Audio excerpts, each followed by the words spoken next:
Mummy ચિંતા કેમ કરો છો? પિન્ટુભાઈ મળી જશે. પણ ક્યારે મળશે? લુક રાશિ, મને ખબર છે કે મોમ પિન્ટુને શોધી રહ્યા છે ને એમાં મોમે તારી મદદ જરૂર માંગી હશે. મને પ્રોમિસ આપ રાશિ કે પિન્ટુને શોધવામાં તું મોમને કોઈ જ મદદ નહીં કરે.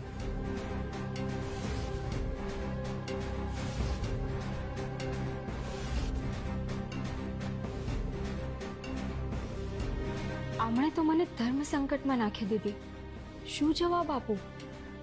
મમ્મીને મદદ નહીં કરું તો એ ઉદાસ થઈ જશે અને આમની વાત નહીં માનું તો એ ગુસ્સે થઈ જશે. હે ભગવાન, કરું તો કરું શું?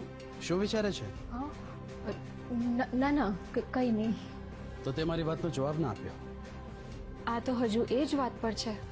કેવી રીતે જવાબ આપું અમને? આઈ નો કે તું મોમની હેલ્પ કરવા માંગે છે, હા એ છે ને. પણ તું સમજ, પિન્ટુના કારણે મોમે ને આ ઘરે બહુ જ તકલીફો સહન કરી છે. એણે જે દુઃખ આપ્યું છે ને એ ક્યારેય ભૂલી શકાય એમ નથી. તું સમજે છે ને હું તને શું કહેવા માંગુ છું? પિન્ટુ ક્યારે પણ મારી સામે આવ્યો ને તો સૌથી પહેલા તો હું એની પાસેથી એના કારણે અમને થયેલી હેરાનગતિનું વળતર માંગીશ. તોય એને હું માફ તો ક્યારેય નહીં કરું. કેવો વિરોધાભાસ છે. એક પિન્ટુભાઈ માટે જીવ દેવા તૈયાર છે તો બીજું પિન્ટુભાઈનો જીવ લેવા તૈયાર છે. રાશિ, હું એટલી બધી ખુશ છું, એટલી બધી ખુશ છું ને કે મારી ખુશી વર્ણવવા માટે મારી પાસે શબ્દો નથી. હું કયા શબ્દોમાં તને મારી ખુશી કહું? એવું જ થાય મમ્મી, જ્યારે લાગણીઓ બહાર આવે ને ત્યારે શબ્દો શાંત થઈ જાય. આ અને મમ્મી બંને ખુશ રહે ને એવો કોઈક તો રસ્તો શોધવો જ પડશે. મમ્મીનો મૂડ ઓફ લાગે છે, કંઈક તો કરવું જ પડશે. મમ્મી કેમ આટલા ઉદાસ છો તમે? તું કારણ જાણે તો છે. પિન્ટુની બહુ યાદ આવે છે. મમ્મી ચિંતા કેમ કરો છો? પિન્ટુભાઈ મળી જશે. પણ ક્યારે મળશે? નક્કી આ ભાઈ એ જ હતા. ઉભા રહો, હું રાશિને ફોન કરીને જણાવી દઉં કે એ ભાઈ અહીંયા જ છે.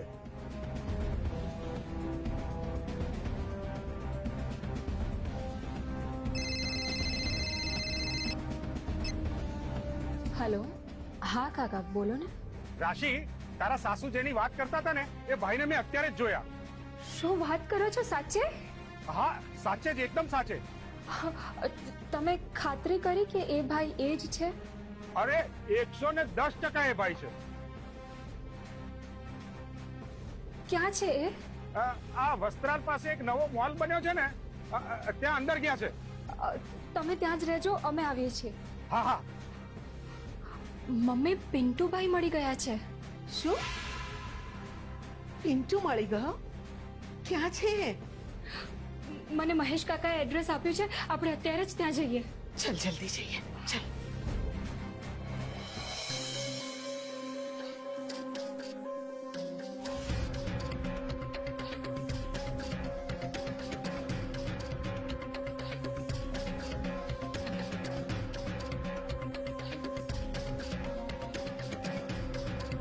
કાકા પેલા ભાઈ ક્યાં છે? એ તો મોલની અંદર ગયા છે. તો તમે અહીંયા શું કરો છો? અરે બહાર નીકળે તો દેખાઈ જાય તો એમને ઉભા રાખી શકું ને.